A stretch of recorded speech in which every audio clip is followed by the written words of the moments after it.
If you've been paying attention to today's headlines, you've probably noticed that the job market continues to evolve. While some industries are hiring, others are downsizing.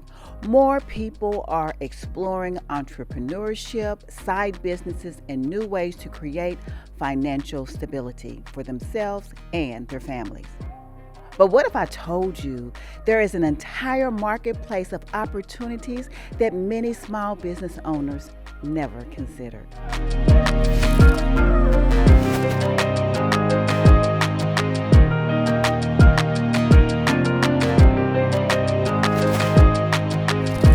Hello and welcome to the Main Health Show.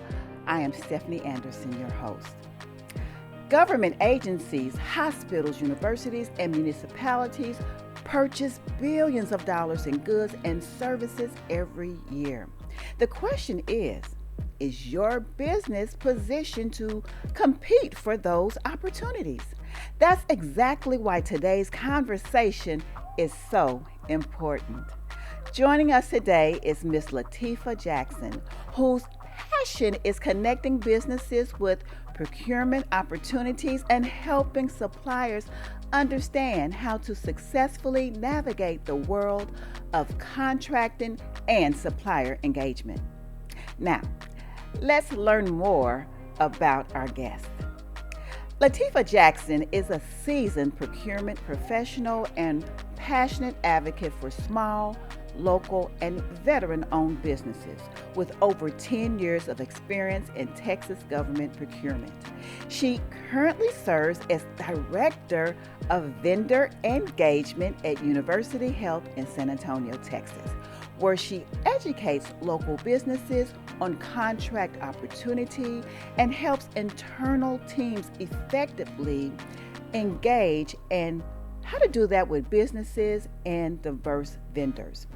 Her work has earned her numerous awards, including Top 50 Women Leaders in San Antonio 2025, Hispanic Chamber of Commerce Procurement Champion of the Year 2025, Top 10 Vendor Engagement Women Professionals, and MBDA Business Champion of the Year.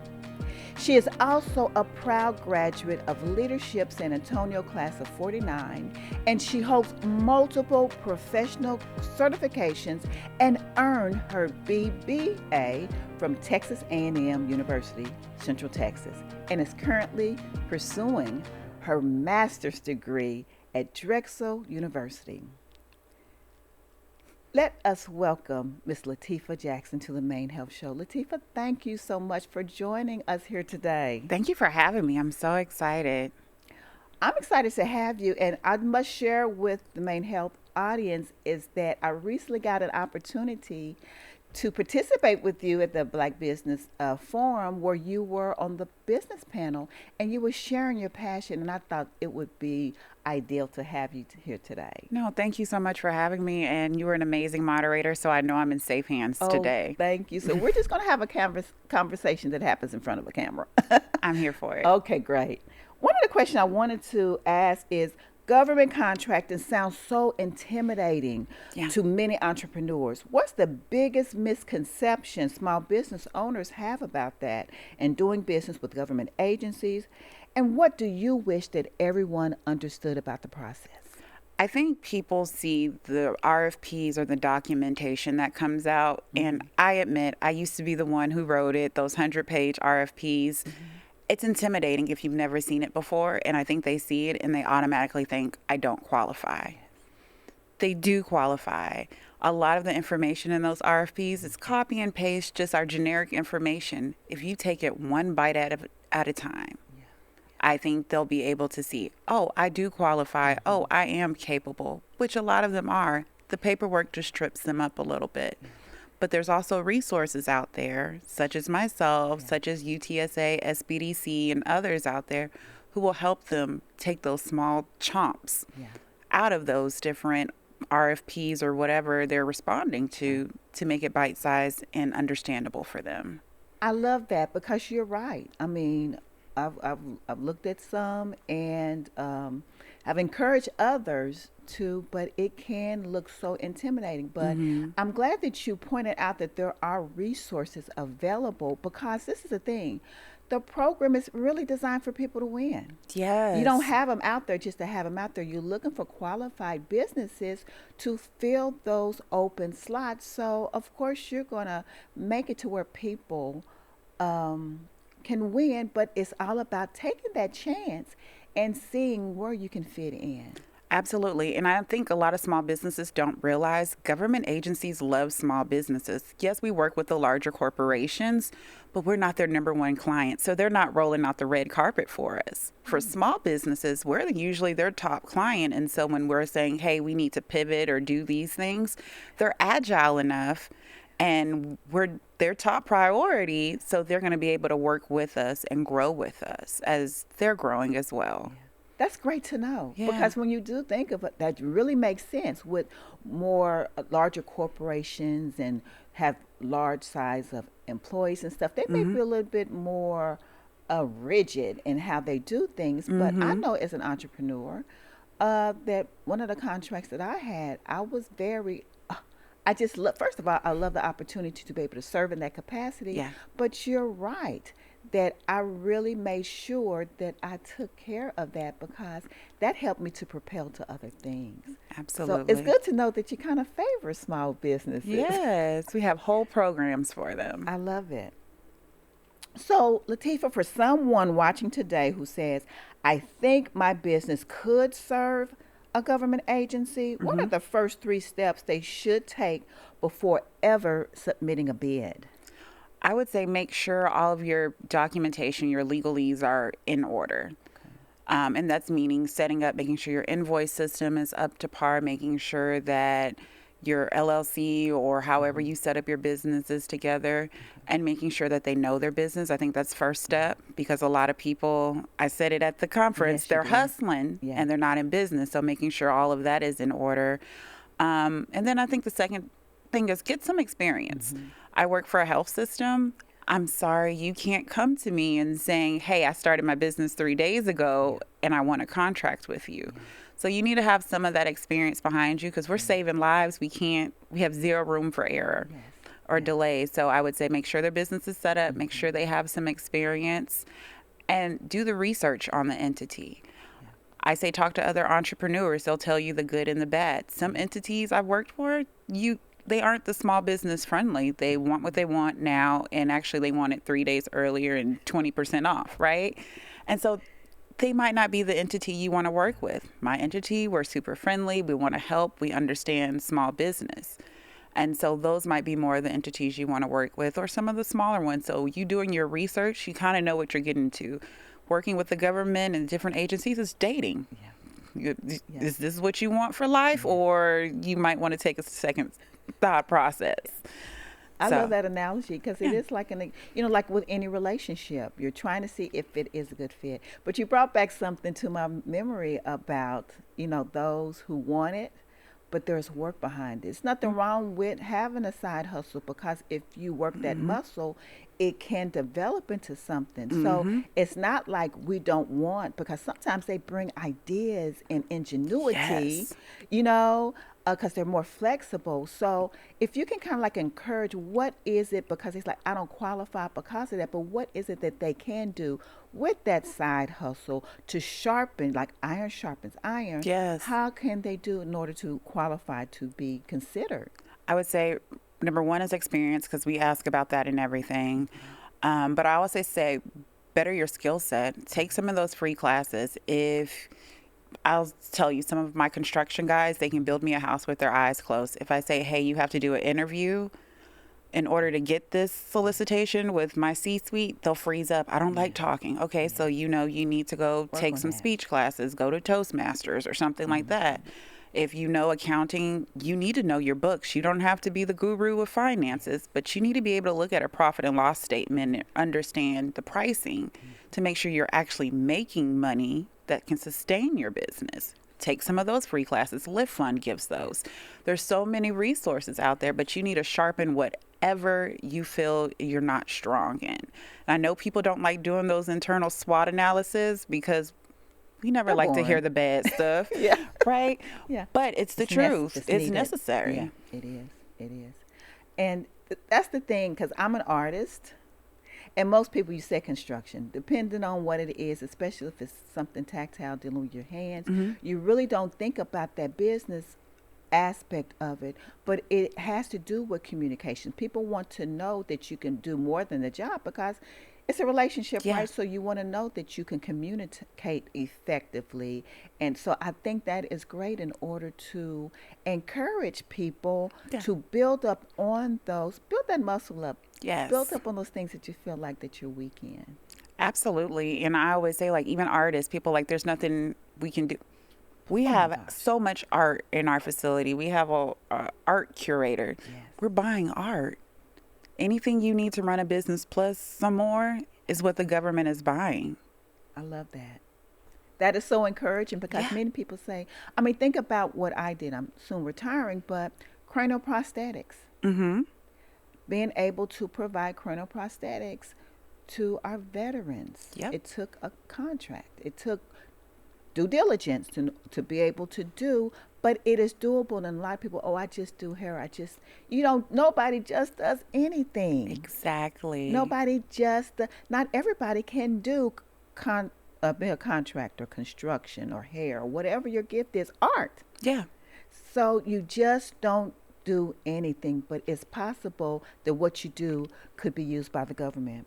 Now, I want to talk about our community. Yes. So many minority owned, women owned, and veteran owned businesses hear about certifications.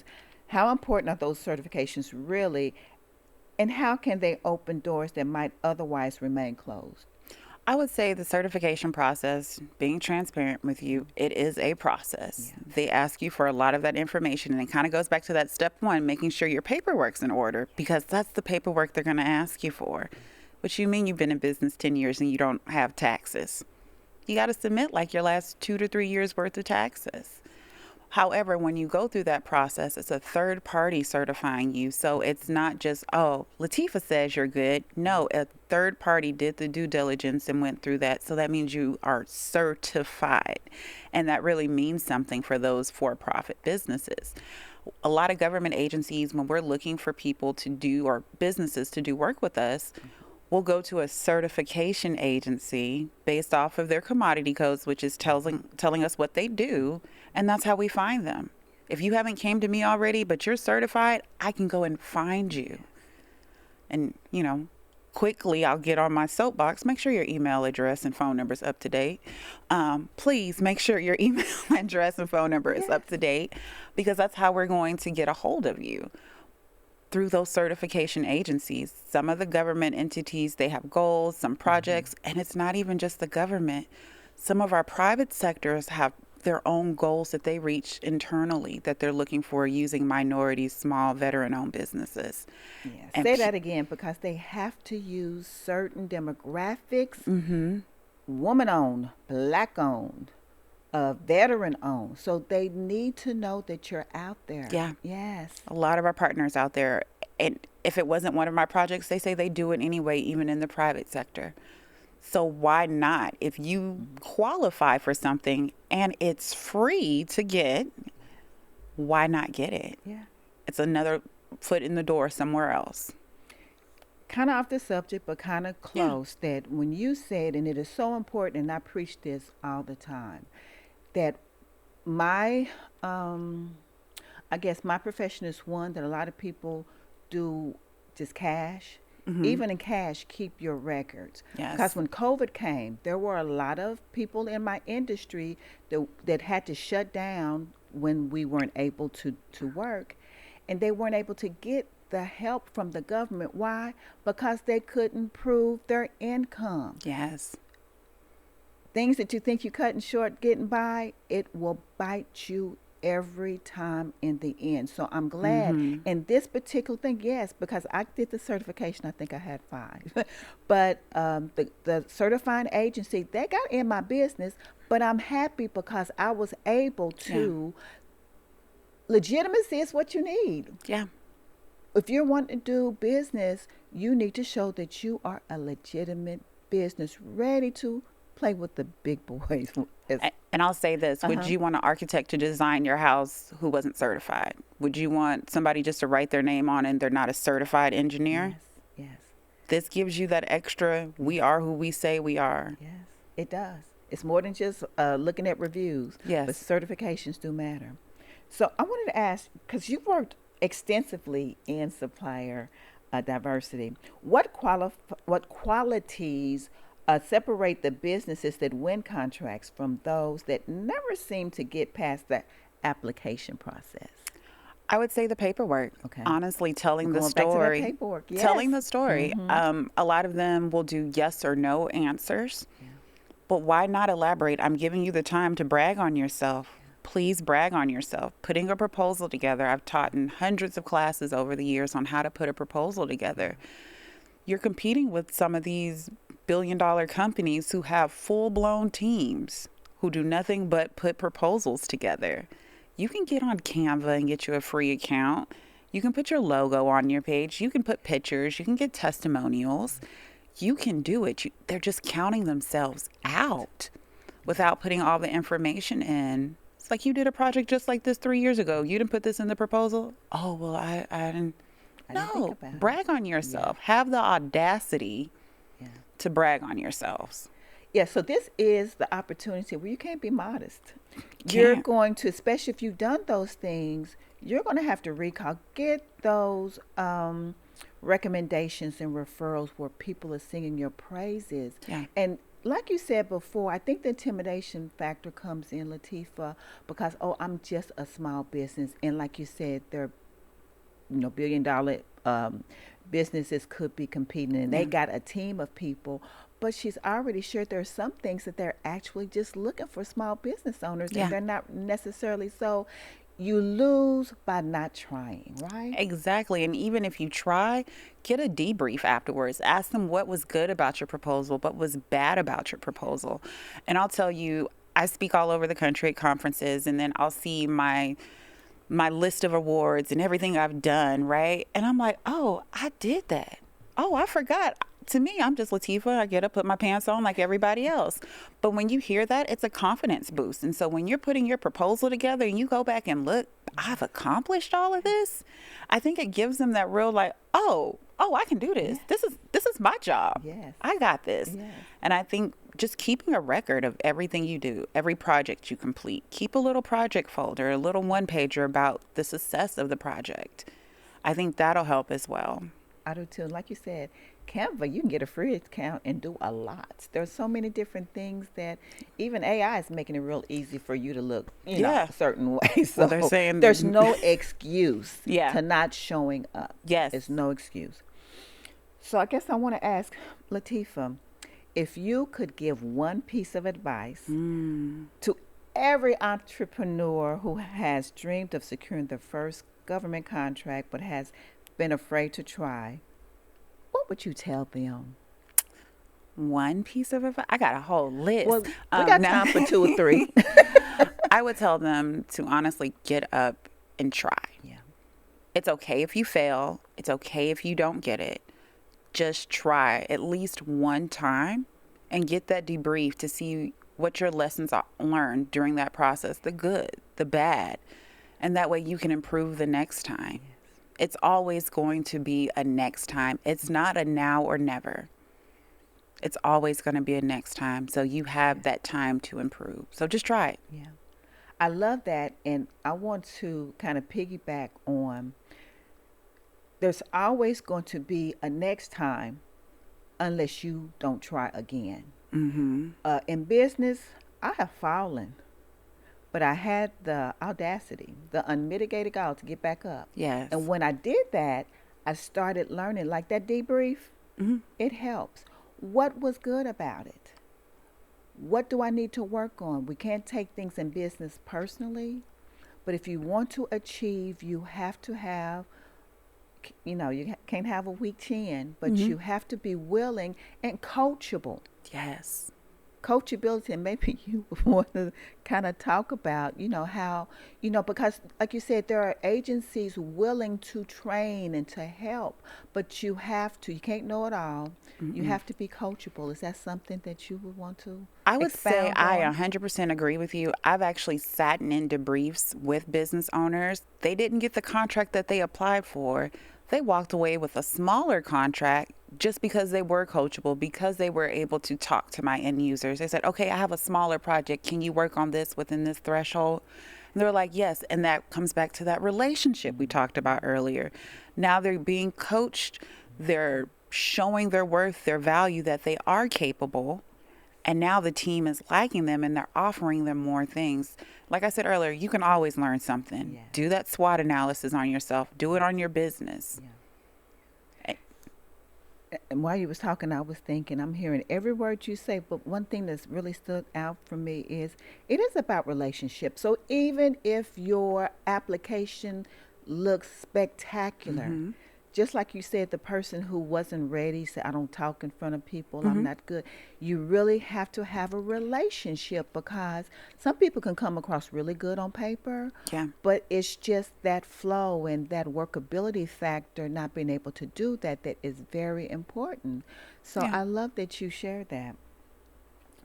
And we got a few minutes, but I did want to ask you this because it kind of pertains to what it is that I used to do. Many healthcare providers, beauty professionals, and wellness businesses never really consider government contracting. Mhm. Can you share examples of opportunities that exist for businesses outside of construction and technology that might surprise our audience? Absolutely. I will tell you, maybe about 2 weeks ago, we had puppies walk around. And I was like, what are these puppies doing? Like, do you want a hug? Like, what? I'm typing a report. They're like, no, they're like the happy puppies and they're supposed to be de-stressors and puppies. Oh, okay. Mm-hmm. We can do that. Mm-hmm. In the hair industry, there is a health system on the East Coast. They actually hired, I think, 10 different hairdressers to come in on Mother's Day and just help some of the ladies in the system just feel better. You know, if your hair is good, you feel good. Yes. Yeah, You're that's singing step my one to feel. song. That's step one to feeling better, It right? Not is. the medicine. It's It your is. hair It being. is. But there's so many different things and so many different products. Even those who are manufacturing your own products. Mm-hmm. There's several hospitals now. We're looking at putting hair care for ethnic hair in there. Right. Our hair is different than some of. Aromatherapy, candles. Yes, There's so many different things that can be utilized. absolutely. And then I always tell people, don't forget about our gift shop. Say it again for the people in the back. Don't forget about the gift shop. Yeah. And we're actually at my system, we're actually looking specifically for small businesses to put their stuff in our gift shop, locally owned I businesses. love it. So there is room for everybody. Everybody. As we start sharing, we get to talking and sharing so much that I know, Latifah, there's going to be somebody viewing this show who's going to want to connect with you. Can you share your contact information, please? Absolutely. You can find me on LinkedIn under Latifah Jackson. It's just like Queen Latifah, but it's just Latifah, but you can call me Queen. I'll accept it. Or you can email me at work. It's latifah.jackson@uhtx.com. Awesome. Awesome. You know what? Government contracting kind of sounds boring, but it's very exciting. It is. It's very exciting and it's very doable. And thank you for sharing so much insight. I don't know how you got into that business, but I'm so glad that you did, especially for our community and helping others to see where they can fit in. Yes. Thank you so much for taking time. It's such a pleasure to meet you. I'm so glad we got an opportunity to visit. Yes. But thank you for coming out today and joining us. Thank you for the having me. show. This was wonderful. Government contracting is exciting. I've been smiling the whole time. Yes, it is. So this is going to be all for this segment of the Main Health Show. Until next time, I'm Stephanie Anderson, your host. Take care and be blessed. Bye.